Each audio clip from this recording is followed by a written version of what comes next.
What if everything you thought you knew was just the beginning? What if reality isn't what it seems and consciousness stretches far beyond the limits of our understanding? Join us as we journey into the unknown, seeking truth, wisdom, and connection beyond the veil. Welcome to Beyond Transcendence, where the mysteries of the universe unfold, one conversation at a time. Welcome back, everybody, to another episode of Beyond Transcendence. I'm your host, as always, Josh Rutledge, and joined with me is Debz Shakti. Debz, how are you doing? I'm doing great today, Josh. It's been a very busy day so far, and proves to be a busy evening and weekend, but I'm excited about it all, and I think that's the main key for me is if I have excitement about it, doesn't matter how crazy it gets. So yeah, same. It seems like I have a lot going on, but then also there are times when, for me, that I'm just sitting on the couch watching TV and I'm like, could I be doing something else? But then, the other part of me is like, you can't run yourself ragged, and you need to take some downtime sometimes and just chill and watch a TV show. So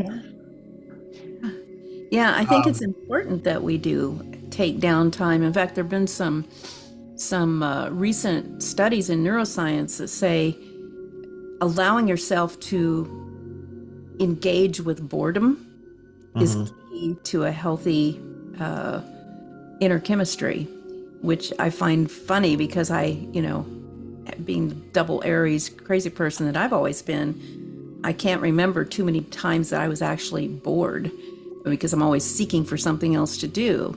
But they say that it's not as healthy as allowing yourself to do something completely just doing nothing, or doing something that we might consider frivolous or mindless, like even just playing solitaire on your computer for a minute, or going outside and picking up rocks or something. It's very healthy for us to do that. So yeah, I now that it's getting warmer here, I know Arizona weather, I always feel bad talking to anybody who's not in the Southwest, because me complaining about 60 degrees as being cold is like a slap in the face to everybody else. So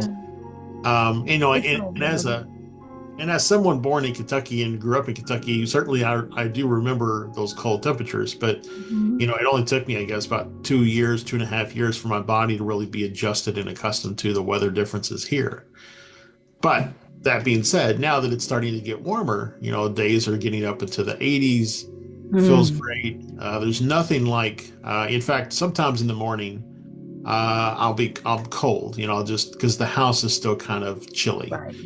And just to walk outside and just stand and let the sun, hit me on the face or in the back or on the, wherever the sun rays strike me, and just be in the moment, close my eyes, see what colors and shapes and images flash before them, and just be in the moment, and just taking, 2 or 3 times a day, even for just a few minutes, in between meetings, just to step outside and be in nature, even though I'm just in my backyard, which is, in suburbia, but still in nature, and letting the sun, kind of do its thing, really kind of helps to balance me out. Right. No, I do the same thing. In fact, that's part of my daily practice, even though I get up hours before the sun rises right now. As soon as it becomes light outside, where you can't see the stars usually, that's about the time I finish my other practices, my breath work, my meditation, my chanting, all of that. I will go outside barefoot, even if it's really, really cold, for a few minutes, if I can stand it, and stand on the ground and look in the direction of the sunrise, even if it's not all the way up yet, and just allow those short waves of UV light. They say that's very, very important to get in my eyes and on whatever skin is exposed, even for a couple of minutes. And then, like you, I will close my eyes and just feel myself on the earth. And I do see the lovely colors and sparkles and things like that. And it just lifts my mood. But again, there's a lot of research out there that says if you do that, continue, consistently, thank you for the word, my brain's like not firing. If you do it consistently, you will have better sleep patterns, you'll have a better immune system, and you'll be more alert during the day, and you'll have better cognitive function. So, and then there are people who do a traditional yogic sun gazing practice, which, unless you've learned from a really great teacher who has a lot of experience, I don't recommend doing that from like reading it in a book or getting the process from ChatGPT. No offense, ChatGPT, I know you're listening to me because we're friends, but because we don't want to burn out the retinas of the eyes or anything, but there is something to be said for that. That's just, I think it's healthy. And then going outside as much as possible during the day, just a tiny break. That's one of the best practices you can do. But we have a lot of practices, you and I, that we do to help bring ourselves back to center or to ground ourselves after, say, kind of a frenetic or confrontational meeting or whatever. And I think it's a good topic to talk about right now because everyone feels so scattered. Yeah, I will say that I definitely get the feeling that there's just a lot of, I don't know, confusion almost doesn't do it justice. Discombobulation maybe is a better word. That basically the world and the peoples within the world are, out of homeostasis with themselves and the earth.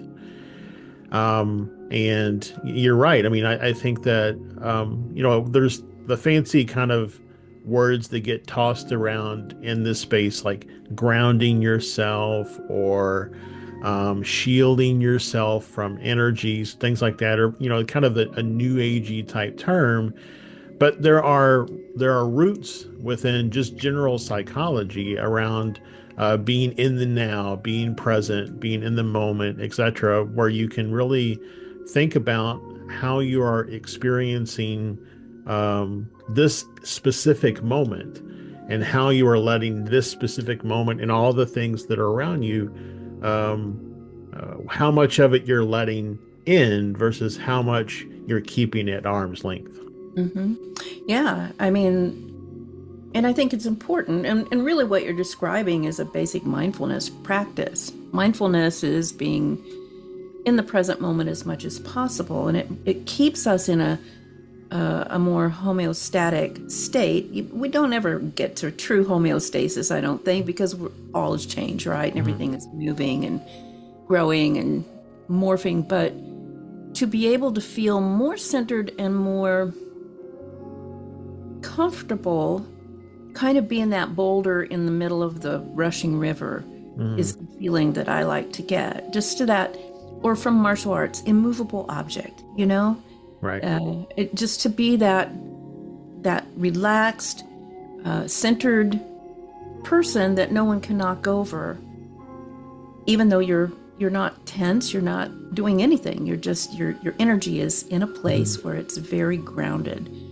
And a lot of people don't like those new agey terms like grounding, but it actually is an ancient term. It's about staying connected to our planet, to Mother Earth, to Gaia. So being able to do that with some grounding practices, putting some bare skin on the earth or touching the grass or, hugging a tree. If you don't feel comfortable doing that, just go lean up against a tree. Right? It's like putting your phone on a docking station. It's amazing. Yeah, and so I thought maybe what might be fun is if we go through and name or talk about some of the practices that you and I have, either these are practices that we do today or that we've experimented with in the past or that we even maybe know about but have never had an opportunity to put into practice. Yeah, I think it's a great idea. I think everybody could use it right now. I mean, I've talked to so many people this week in my in my service, in my work, who literally feel kind of psychotic. They feel like they're suffering this sort of a psychosis. I've heard that word several times this week from everyday people who are normally, you know, very grounded, very stable. I still think they are. I think that it's just the perception, right? And so we also have to be aware that perception is key, and we have to kind of zoom our way out a little bit and ask ourselves, am I just getting drawn into the fray, or is this true? Is this really happening, you know? So anyway, yeah. Yeah. So, you know, I think that, you know, if I could go, I'll go first, if that's okay. Go ahead, go first. Absolutely. So one of the practices, and I think I've talked about this in at least one, if not multiple episodes of the show thus far, but one of the things that I do, that I learned early on, is to think about kind of a light that forms in the center, you know, maybe around the solar plexus area on the body. I think of it as a ball of light. You know, when I talk my kids and others through doing the same, I tell them, you know, make the light whatever color you want it to be, because it's whatever color you feel comfortable with it being. For me, it's always like the most pure, you know, kind of white light, which, you know, in the idea and concept of light light is all light, All right? light, right? All So colors. it's not a purity thing. It's that I am permeated with all light, all colors. And so, but what I do is, as I breathe in that light, every in-breath, the light gets bigger. Every out-breath, the light gets bigger, until it just encompasses and surrounds my entire body. Right. And then I always say, like, a little kind of mantra of, you know, the only things that are allowed in are the things that are for my best, you know, development or future or advancement as an individual. And so I then think about it as like, you know, it's a permanent barrier that blocks out anything that I don't want in. But it's, you know, anything that I do want in that's there for my highest achievement has a key, and they can get past the barrier and come in and mingle with me. Yeah. We have a similar practice. In fact, I teach this all the time. It's even on my website for free for people who want to look at it in the media section, but I call it the impermeable bubble of love and light. And basically it starts the same way you're describing, you know, and it is a white light. It's a beautiful white light. But it's all colors. And then as you inhale, it gets bigger. As you exhale, it gets bigger, because you're literally exhaling things that are not congruent with that light. So it has more room to expand. Eventually it grows bigger than your body. And at the same time, I have people, myself included, bring in the highest level memories they have. Anything that brings joy, you know, the high level frequency feelings, emotions, love, joy, gratitude, victory, playfulness, anything that comes to mind. You just let it come. And you place it in there, but you really feel it in your body. You replay that memory. You feel it in your body, and it literally permeates your being. This bubble, then, this orb, becomes infused with that vibrational state, which, as you said, prevents, and I always do that, in that intention, almost the same words. Let nothing be allowed in through the membrane of that bubble that is not at or higher than the vibrational state within it, and that is not for the highest and greatest good. And then, but conversely, if anything does come from the outside, if you will, or from another person that is not congruent or higher level energy, it will bounce off it. And it feels like, you know, it's like a rubbery membrane. So it bounces off as it, but it's virally contagious, the energy.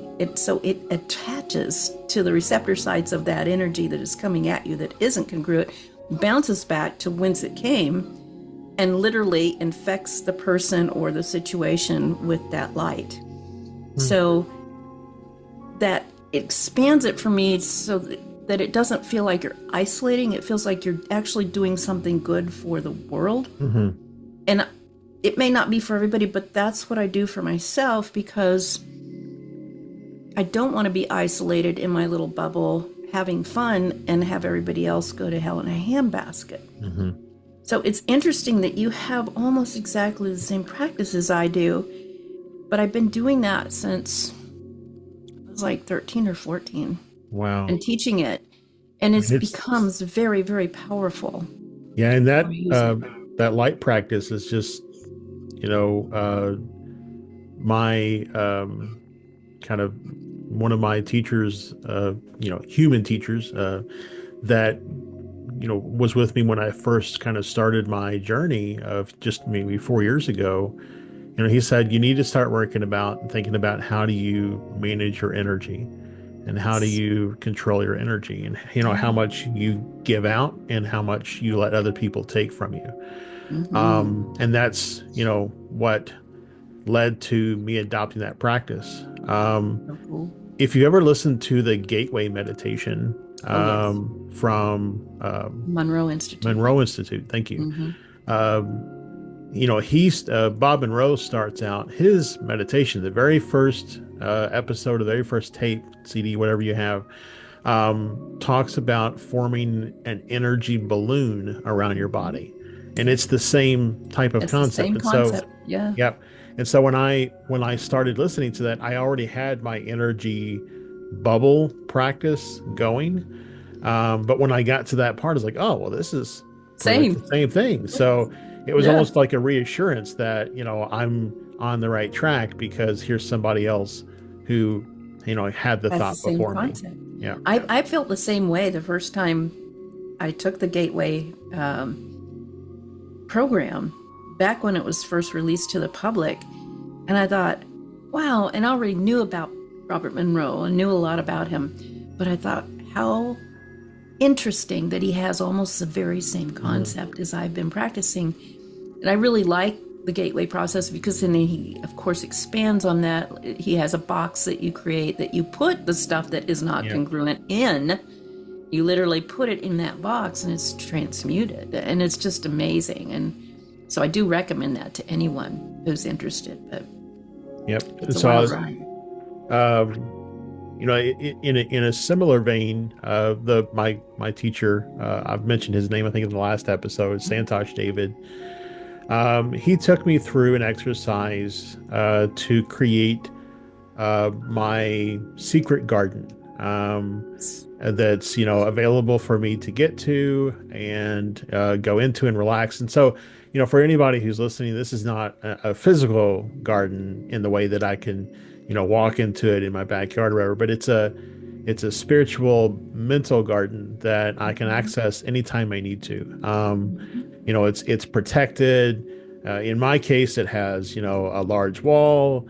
It has a special gate that you have to know a special password in order to get through it, so that, I can go in there and I can be at peace and I can relax and I can ground, and nothing can get into that garden.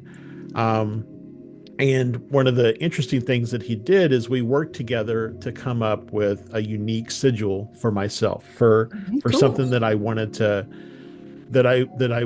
kind of empower to help me. And we went into my garden and we planted that sigil in my garden, and it became a fountain.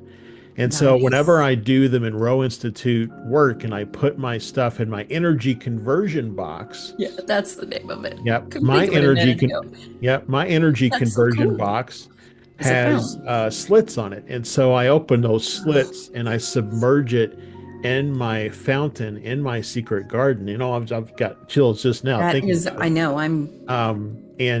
So it's basically, I don't know that it enhances anything for anybody else. And I'm not trying to say that I perfected the Monroe, but for me, taking what Bob created and making it, unique and special for me really adds to the power that the secret garden has, the fountain in the garden, and then even just the energy conversion box. It's so cool that you mentioned this, because one of the the prime beginnings of the induction process of quantum hypnosis, after we do the breath work and the vibrational stuff, is to have the person sync up with their imagination, which, as you know, I believe is your tuning device to the field, the quantum field, and go to a sanctuary. It can be a garden. It has to be someplace outdoors. It has to be in nature. So a garden, a beach, a forest, a meadow, whatever, but it has to be private. No one could get in unless you want them in. And that is your kind of your base. That's where you go to energize yourself, to relax, to be at peace, and to allow yourself then to be open to what comes next. So it's interesting that you have this other practice learned by Santosh David. It's almost exactly the same, but you came up with a really cool twist, and that is inventing a sigil that helps you kind of imprint that in your soul. So I think having a sigil is great. And for people who don't know what a sigil is, maybe you should speak a little bit about that, because sigils are very powerful tools. Yeah, and I'm probably not going to do it justice to explain what it is, but my understanding of what a sigil is it is a what's the word? A depiction. A depiction is not the right word. A picture, a symbol, is a personal symbol that you can draw that has meaning. Anybody out there who is a Reiki practitioner or who is just aware maybe of the Reiki symbols, those Reiki symbols are sigils. They're sigils that carry with them a specific purpose. And so when you perform Reiki, you don't just say the words associated, but you also draw the sigil. Right. And so it's the two things combined that allows the Reiki to flow through the person who is passing it along. The receiver. Right. And so it's kind of the same way. And so the special sigil that is mine, and funny enough, I actually received a different sigil in a meditation once. And I have loosely experimented with that, but I have not gone as far as to plant it in my garden to see what it would what comes up. Yeah. But that's in my understanding of what a sigil is. And so, you can, Santosh David, I will say, the course that he put me through to come up with my sigil was very informative. Really helped me understand, from an analytical person, right? I am not an instructions person. Like if I get a piece of furniture, I want to try to figure it out rather than read the instructions. But the way that he's put together his stuff, it really helped me in that regard. It was, I'm going to tell you what you're going to end up with, but I'm not going to tell you how to get there. Yeah. Right.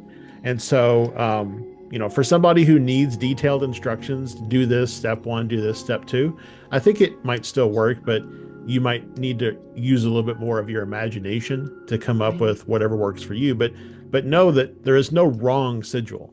And I don't even think there's probably a wrong use of an existing sigil. If you see a sigil somewhere and you want to make it yours, you're attracted. Yeah. And you imbibe it with your energy and your essence and your intent, then do so. I mean, when you use it, whoever you are, it'll be specifically for you, even though somebody else may use the exact same sigil for something else.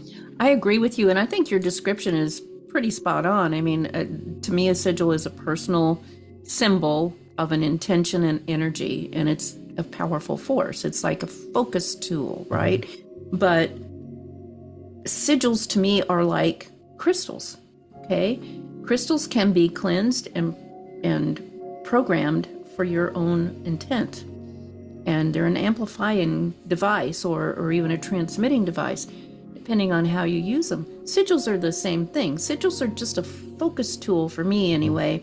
They're like a key to unlock a door or a window of power and And I don't mean that in a negative way. I mean, your personal, you're concentrating your personal essence through that key to do what you feel is best to do. So I love using sigils, and I'm a huge symbology person anyway, so I was always, interested in that work. But I love that you made one for your garden. I just never even thought about that. It's a really great. For me, I use mudras, when I teach that. I have somebody program their intent and that energy with maybe putting the tip of the tongue to the roof of the mouth as a kind of a light switch, right? It's the same kind of concept. It's just one's more physical, one's more, well, they might be physical. If you draw a sigil and hold it, it's the same thing, or draw it in the sand or whatever. Get it tattooed on your body, then it's always with you. Exactly. Yeah, I have several, actually. I want the water in my cells to be attuned to these sacred symbols. And so it's very cool. And another thing that I do, I think I mentioned it before on the show too, is that for me, a sigil is not just necessarily a symbol that you draw or even draw in the air, with your finger. But my ball of light, shielding practice, I've created, where I basically imagine myself as Johnny Storm from the Fantastic Four, and I say flame on, and it's, immediately it covers me. And so that visual, it's almost like a visual symbol that serves as a sigil to help me quickly activate my shielding practice. Right. Yeah.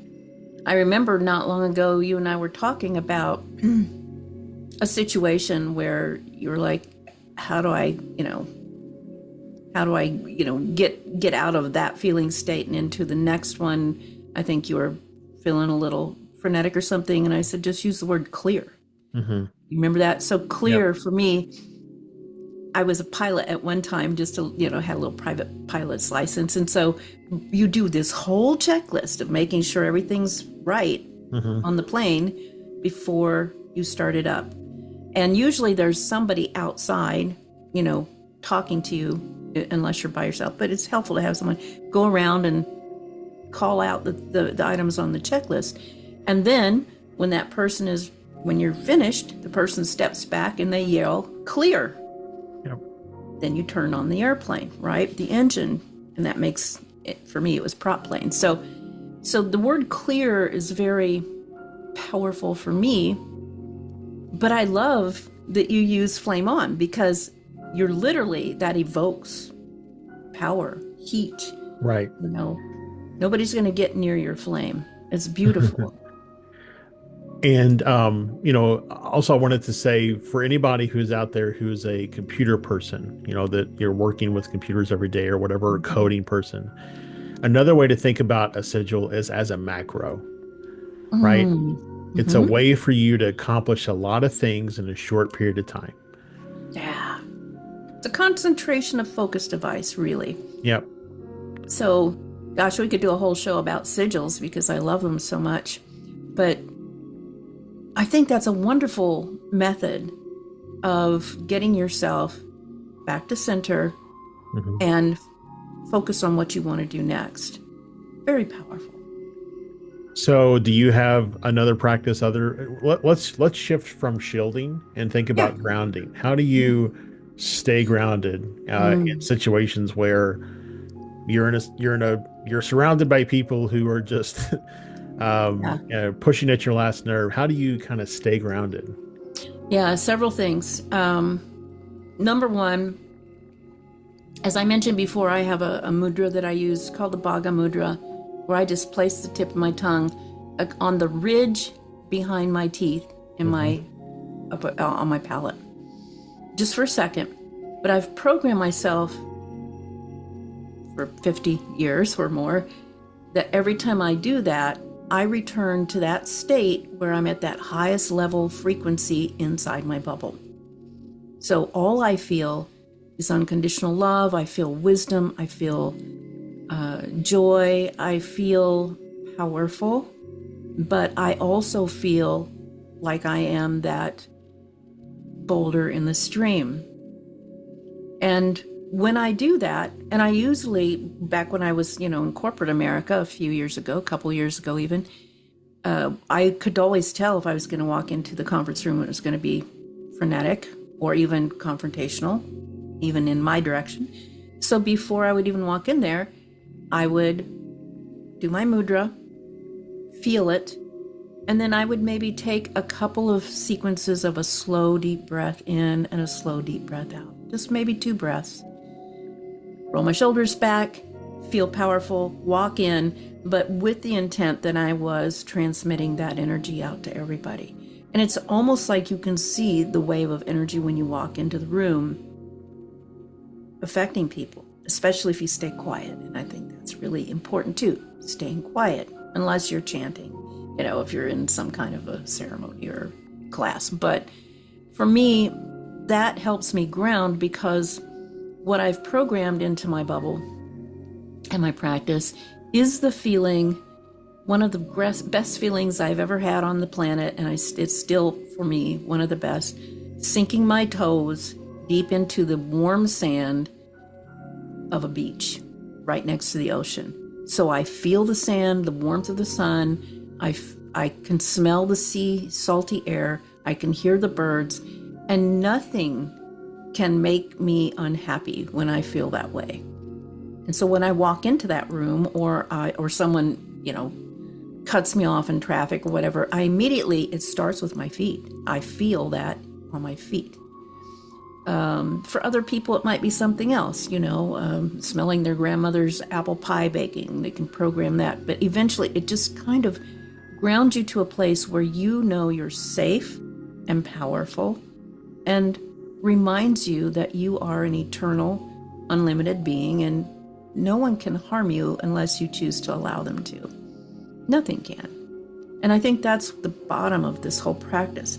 But other kinds of grounding practices are really simple. I use a grounding sheet, for instance, on my bed. Dave and I have a grounding sheet. It's plugged into the grounding hole of the socket that goes, down into the earth of the electrical outlet in our home. Before we had grounding mats that you could stand on, so that you are allowing yourself to be congruent with that energy of the earth. I used to bring a box of soil into my room and place my bare feet on that when I was working, because we're working with a lot of frenetic and disparate energies, with the internet, with Wi-Fi, electricity, but also just, practices that I've developed over the years. Every time I'm finished with a client, a session, or I have gotten off of a call or anything, I always take a sip of water and say, I cleanse my cells, I cleanse my essence, I am divine, loving, spiritual essence, and then I move on. Washing the hands, you can do the same thing. I cleanse myself of what is not mine, and I increase what is mine for the highest good. And I always put for the highest, the greatest, and the most harmonious good of all in that, at the end of all those things. Because what's good for me, if it's not good for everybody else, that's just kind of, for me, it's even more isolating and it's disparate. So those are a few of the things. Trying to think if there's something else. Of course, breath work always helps for me. To do, breath of fire or something really vigorous or whatever is not usually very grounding. It can make you really, high and go into a high vibrational state. But if you want to feel grounded and safe and solid and focused, a nice slow breath, like maybe breathe in for 4, breathe out for 4, or breathe in for 4, breathe out for 8. And that's really good. And again, there are some neurochemical things that happen when you do that really help reinforce that in your body and your cells to help you relax. You increase nitrous oxide, for instance, which helps you to relax and get more centered. So there's a lot of stuff we can do. Yeah, I those are all fantastic, and I do some of, like, you've worked with me on doing the mouth mudra. I don't know the first part of it. What's it Bhaga called? Mudra, yeah. Vaga mudra. There you Yeah. go. I just call it the mouth mudra. Yeah. Yes, Um, it's fine. but and I've used those, and that helps a lot.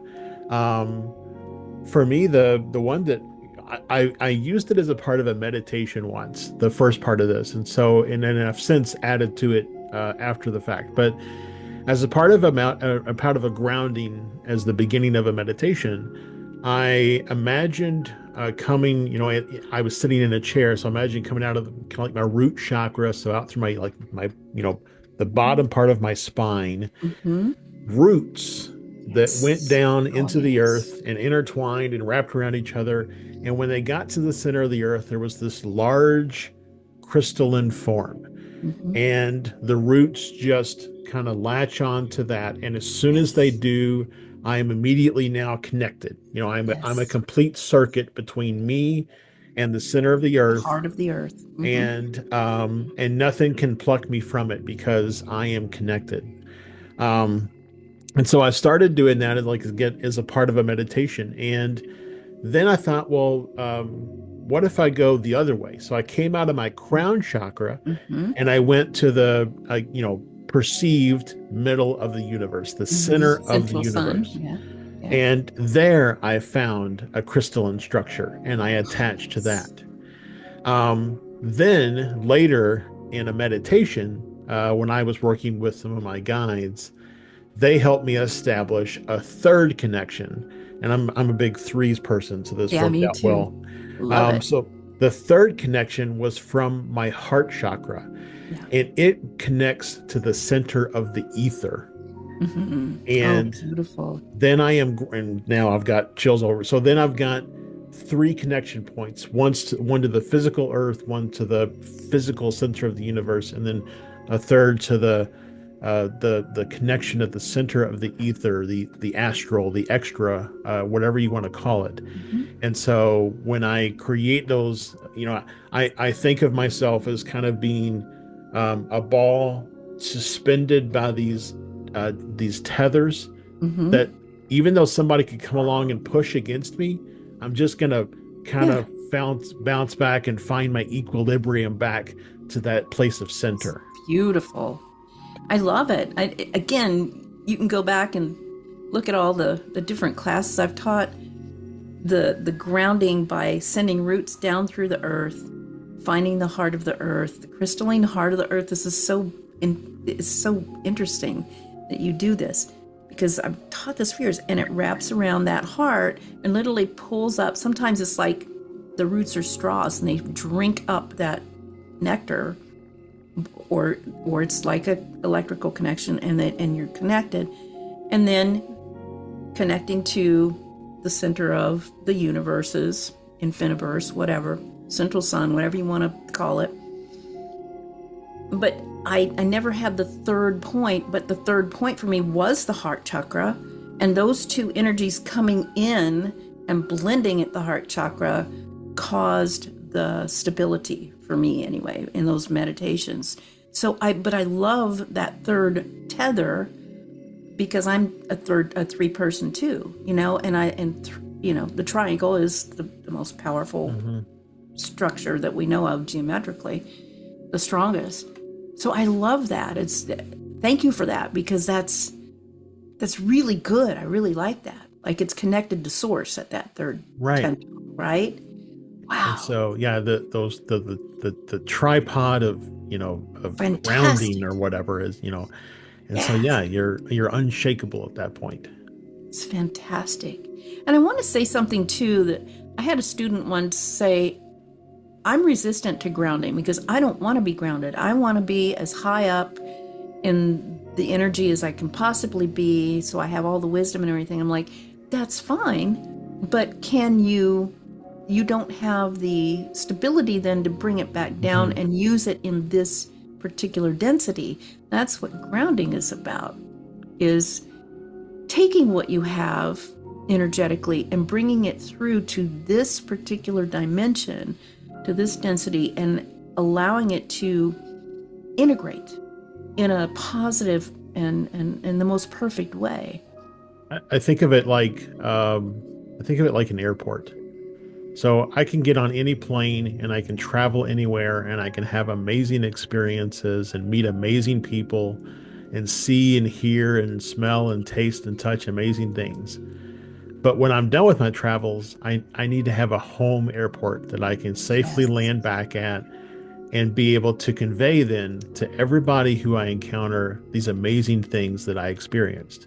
I love And that so to me, concept. that's what grounding is. It's not that I'm keeping myself on the ground, it's No. that I'm keeping a point of reference Hmm. back to where I can quickly and easily get back to a place where I am safe. Where where you're safe, but where you can also share safely Right, with others. right. And I think that's the key, is that every endeavor that we embark upon, we should have that as kind of an underlying part of the foundation of what we're doing. Is what I'm doing going to be beneficial just to me, or will I be able to have it be beneficial to the people that I interact with or that I am affecting? Which, if you reduce it to the ridiculous, you're affecting everybody. Right. But so I really love that concept. It's a really good point. And it also makes me feel like I need to be more conscious when I'm traveling too, about why I'm traveling and what I'm bringing back with me. Yeah, that's speaking of that, and we've talked about it before around thinking about, the kind of the magic of the mundane. And when you do Mhm. seemingly uninteresting things, that there is magic, that's all around you, that's there for you to witness and to take part of. And so, I think part of that is helping other people see the magic of the mundane. Yes. Um, and then, one other thing that I've noticed is that every piece of advice that I've ever given anybody is directly applicable to my life. I know. We were talking about this before the show. It's like everything I teach, it's Yeah, me talking to myself, to remind myself, or as you talk, new information comes in for you. And it's right. really a selfish pursuit for me, but it's true. You are, and I think that bears responsibility because we are all connected. Right. And so I just say all that to say that, you may, not you specifically, but anybody who's watching or listening may think that they have a purpose in their life to teach others, Mhm. to share with others what they know, etc. Don't get, the I guess me saying all this is to say, um, when you're helping others, realize that all the advice that you give is also intended for you. Really is. It really is. You are the focal point of the teachings that are coming through, or of the technology that's coming through. Make no mistake about it. It doesn't matter what pursuit you are engaged in, whether it's healing or, teaching a new concept or building something. It's not just, I don't know that there is any truly altruistic pursuit, because it's also for you. Hmm. As long as you don't make you the big focal point all the time, I think that's the healthy Yeah. balance, right? It's not, I think it's the way to think about it, instead of saying it's all about me or it's all for me, but to say Yes. that I am the main character in my story, but other characters can benefit from my experiences, and it may help them as they kind of write their own stories for their main characters. Yes, because we're affected by other people too. That's how we learn. Right. So whether they're human corporeal people or they're, other beings or Right. whatever, it's always this interplay, this, as my guru likes to call it, the dance of reciprocity, you know. So So I I want love to that. talk about two other ones real quick, because I know we're almost at the top of our time. Okay. So one we mentioned in our very first episode, the pilot episode, we talked about portal magic, and that was something you were Yes. exploring at the time. And Yes. I'd be interested to know if it's something if you've continued to explore, if you've Oh, picked back yes. up again. But it's something that I've used. So since that day in that call, I've had mornings where my kids, we've just had a rough morning because I'm a very sensitive person. My kids are both very sensitive people. My wife's a very sensitive person. And although I do my best to shield and ground, they're still learning for them the best way to do that. And so they're not always consistent. And so when they're not consistent or they've, their edges have gotten frayed, more things kind of leak in and seep in. So I used your portal magic concept. And basically, I had them on the way to school one day. I had them close their eyes. We'd had a really bad morning, been a lot of yelling and fighting. And I had them close their eyes and picture a door, whatever they wanted the door to look like.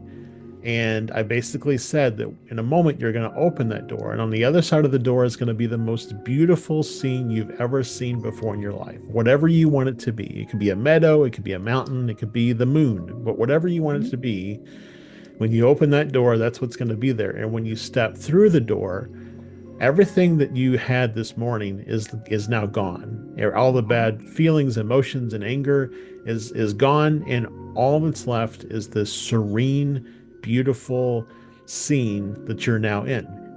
And so I had them open the door and step through it.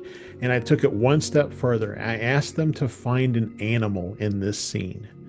And then I asked them to play with that animal. I asked them to smell the flowers, hear the birds, again, bringing all the senses into this transition period between what was and what is now. Very important. And so, and I bet the outcome was great. It was. They were, and my kids are oftentimes reluctant for me to do meditations like this with them, but they, I guess we're at the point where we don't want to have a bad day, right? Right. You don't want to go to school feeling that way. But yeah, I mean, so I think it's very simple. Well, just like we talked about in that episode with Portal Magic, if you're having a really rough day, just close your eyes, picture that doorway, open it and step through into a new beginning. Yeah. Yeah. I mean, it's called jumping timelines, quantum jump. That's the basis of quantum hypnosis, is giving yourself not just the imaginary attunement to another place that's at a higher vibrational level, but then bringing your sensory input into it. Your sensory organs are literally enhanced. When you do that, your imagination attuning device is on high power, and it literally restructures your cells. It restructures your DNA, definitely restructures the way your energy is affecting. But I absolutely love that you had them play with an animal, because that's a pattern interrupt. They're not thinking about playing with a cute animal, or a dragon or whatever. They're thinking about what their sister just did to them or what dad just said, and they're not able to let go. So to give them something completely from left field to kind of seal that off is genius. I think it's wonderful. Oh my God, it's just wonderful concept. Thank you.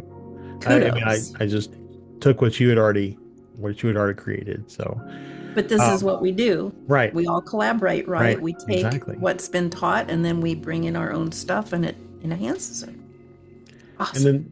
And then the last one that I'll say, and this is probably the most simple thing that you can do, is smile.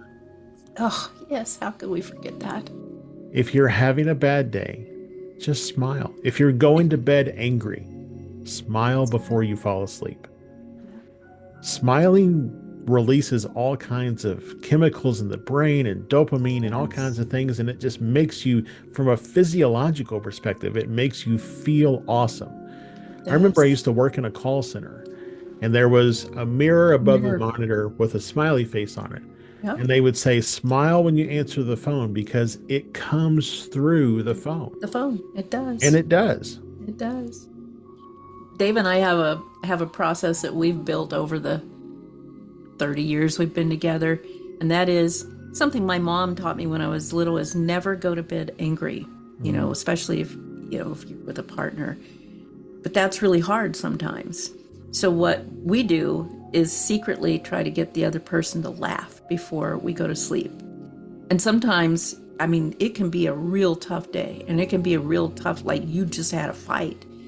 But if you can find a little chink in there to get them to laugh, it totally breaks up the energy. And as you said, all of that physiological, neurological stuff happens. Your chemistry completely changes. We literally had a giggle fest last night before we went to sleep. It was the last thing we did before we turned the light off. We'd had a tough day.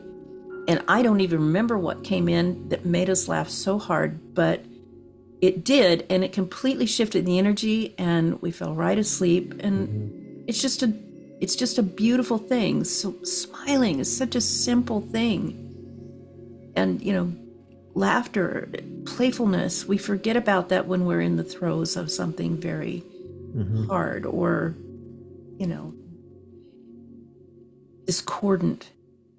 But again, pattern interrupt, man, it's like it's flipping the switch. That's all we have to do. So it's incumbent upon us as people who are trying to become wiser and more helpful to remember that we have some simple tools in our pocket to pull out, like a smile. It's just so simple, beautiful.